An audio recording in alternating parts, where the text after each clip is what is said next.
8h21 sur BFM Business et sur RMC Live. On va parler de gestion des risques dans l'agriculture. Notre invité, c'est Michael Delmas. Bonjour, vous êtes cofondateur et directeur général de Kideos. Vous venez de lever 5,2 millions d'euros. Vous êtes une fintech spécialisée sur la question de la gestion des risques et vous signez un partenariat commercial avec le Crédit Agricole qui rentre aussi à votre capital pour pouvoir développer votre solution. Ça s'accélère.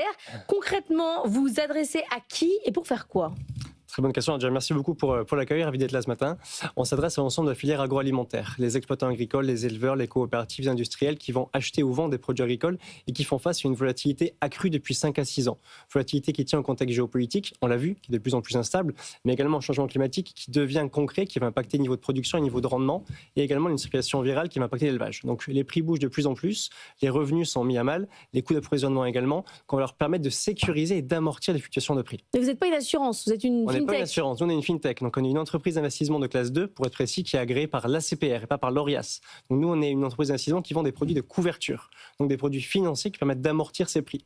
Imaginons que demain, vous souhaitiez vendre des tomates, que vous reconvertissiez dans la production de tomates, vous allez vendre vos prix au prix de marché. Sauf que ce prix fluctue beaucoup. Donc on va mettre en place un mécanisme qui va permettre de vous rembourser si le prix va en deçà d'un certain seuil et faire en sorte que même si le prix s'effondre, comme sur le chou-fleur au mois de décembre de 80% par rapport à décembre 24, vous puissiez avoir une compensation financière pour éviter de ponctionner. Et l'agriculteur, il choisit si c'est en dessous de 2, en dessous de 5 Bien sûr, il choisit parce que les bases de coûts de tous les agris ne sont pas les mêmes, comme un industriel. Donc il faut arriver à se caler par rapport à ça. C'est lui qui va dire, au mois de juin, c'est entre 75 et 90 centimes, au mois de juillet, 190 et 1 euro. C'est lui qui est maître à bord par rapport à ça, aussi bien l'acheteur que le vendeur. Mais alors vous, comment vous arrivez à modéliser ce risque ? Parce que j'imagine que c'est quelque chose que vous devez prendre en compte, vous, pour pouvoir justement mettre en place ces couvertures et les tarifer.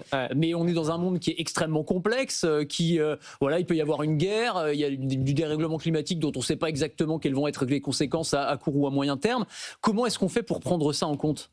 Alors nous, donc on est porteur de risque. Comme vous l'avez dit, effectivement, quand on vend un produit, on est contrepartie. Donc on doit arriver à modéliser ce risque-là et on fait des maths. Nous, on fait des maths en regardant des historiques de prix depuis 10-15 ans, où on fait des simulations. Et point important, nous, ce qu'on va sécuriser, c'est ce qu'on appelle des spreads. Alors, c'est un point un peu technique, c'est des intervalles de prix. C'est-à-dire que le risque que je porte, moi, en portefeuille, est capé, la largeur d'un intervalle. Donc je sais dire à un instant donné quel est mon risque maximal et que je peux mettre en adéquation par rapport à mes fonds propres. Donc je n'ai pas de risque systémique qui pourrait m'impacter, ni de risque de contrepartie, parce que je sais qu'en permanence, j'ai une assise financière suffisante pour faire face à mes... Votre problème, c'est le gros aléa climatique qui vous fait péter le spread. Imaginons que le prix justement de la tomate explose. Je vais rembourser mes acheteurs de tomates, mes industriels du ketchup, mais pas mes producteurs, qui eux, pour le coup, justement, vont vendre leur prix assez cher, n'auront pas d'indemnité versée par Kideos. Donc moi, mon intérêt, c'est quoi ? C'est me diversifier sur de l'acheteur et du vendeur, sur différents produits. Alors, on a parlé de chou-fleur, de tomates, mais je suis aussi sur du porcin, sur des engrais, sur du blé, sur différents sujets qui font que moi, j'ai une résilience qui va au-delà de ce qu'on peut trouver sur les marchés listés. Aujourd'hui, on peut avoir de la couverture sur le Matif, qui est un marché à terme, qui va concerner 4 à 5 produits. Moi, je peux travailler sur 5 à 600 produits. Donc l'effet de taille est tout à fait différent et je travaille sur l'acheteur et le vendeur. Et vous financez comment du coup ? C'est un pourcentage que vous prenez sur chaque... C'est ça, c'est une prime. Donc là, on s'apparente à un assureur où on récupère une prime qui s'appelle une prime de couverture et on verse ensuite une indemnité en fonction de l'évolution des prix. Et ça coûte combien à un agriculteur en moyenne ? Ça va dépendre. Ça va dépendre de la volatilité historique du prix, de l'intervalle qu'il veut couvrir. S'il veut se couvrir sur un intervalle très large, ce sera plus cher. En moyenne, on va être entre 2 et 4% de ce qu'on appelle le prix spot sur le prix de marché. Et est-ce que du coup, vous arrivez à voir le nombre de produits qui sont victimes le plus des aléas et qui tapent les spreads sans arrêt ? Tout à fait. Qu'est-ce qui est le plus risqué ? Ça, on l'a modélisé. Alors, le plus risqué, je ne sais pas, en tout cas le plus volatile. Si on regarde par exemple le porcin. Le porcin, il est passé d'1,80 à 1,40 € en quelques semaines. La faute à quoi ? La faute au contexte géopolitique avec la Chine, la faute à des circulations virales. Là, il y a un gros impact. Et quand on a un éleveur, qu'on a repris justement un élevage porcin, qu'on a dû investir 2 millions d'euros pour une exploitation et qu'on doit rembourser justement des traites chaque mois, c'est compliqué. Donc les produits tels que Kideos permettent effectivement d'amortir ces baisses de prix, d'avoir une compensation. Et aujourd'hui, auprès des agriculteurs ou des éleveurs, c'est quelque chose qui fait partie de leur vie, le fait de se couvrir, de se hedger comme on dit, ou est-ce que il faut faire de la pédagogie et de l'évangélisation ? Alors ça va être nouveau pour partie. Aujourd'hui, on peut se hedger sur le blé, sur le maïs, sur le soja. Donc ils connaissent le mécanisme sur les marchés à terme. Donc pour certaines coopératives qui sont déjà présentes sur ces marchés-là, en fait, on tire un peu le trait. Pour d'autres, il y a de la pédagogie. Effectivement, c'est nouveau.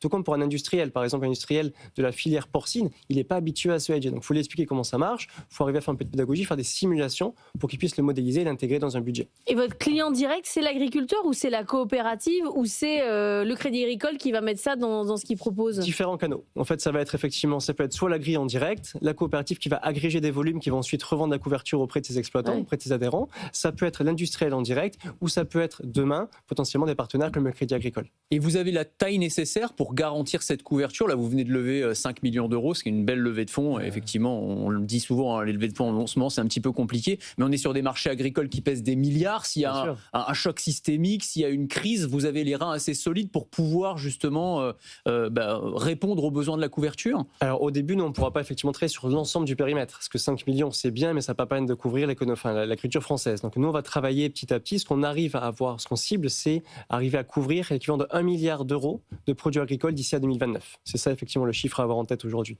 Mais on a aussi des canaux, en plus de ces 5 millions, de la réassurance qui permettent effectivement de faire levier sur nos fonds propres et d'aller plus loin rapidement. 80% des produits agricoles ne sont pas protégés aujourd'hui. Donc ça n'existe pas du tout en fait. Ça n'existe pas du tout. On ne peut pas se hedger sur la carotte, on ne peut pas se hedger sur le porcin, sur le bovin parce qu'il n'y a pas de marché à terme en fait. Pour qu'il y ait un marché à terme, il faut qu'il y ait la liquidité. C'est ça qu'il faut qu'il y ait beaucoup d'acheteurs et de vendeurs. Ces conditions qui sont réunies sur le blé, sur le maïs, sur le soja, mais pas sur les autres filières en fait. Donc ça n'existe pas. Mais du coup, comment vous créez cette liquidité? C'est vous la liquidité? C'est nous qui sommes contrepartie. Ah ouais, mais ça fait peur un peu. Pourquoi? Parce que justement, si vous disparaissez, c'est-à-dire que le marché est tellement petit que... Mais quand je vous dis que moi, mon risque est capé justement à l'âge intervalle couvert, donc je sais à chaque instant quel est mon risque en portefeuille et quels sont mes fonds propres, en fait, moi, je ne peux pas faire défaut.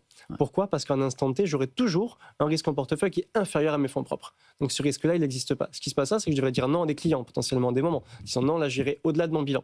Donc aujourd'hui, ce n'est pas un risque avéré pour nos clients. C'est la CPR qui vous oblige à avoir le fonds propre. Qui nous oblige directement. Et ce qui est intéressant avec la CPR, c'est que c'est un process qui est très exigeant. 18 mois de process avec l'AMF pour arriver à avoir cette autorisation.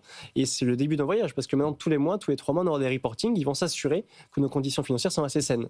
Donc d'un point de vue clientèle, c'est assez fort. Et j'ajouterai aussi qu'en ayant notre capital, des acteurs comme le Crédit Agricole qui font quand même référence sur le marché agri-agro, c'est aussi une garantie en plus pour nos clients.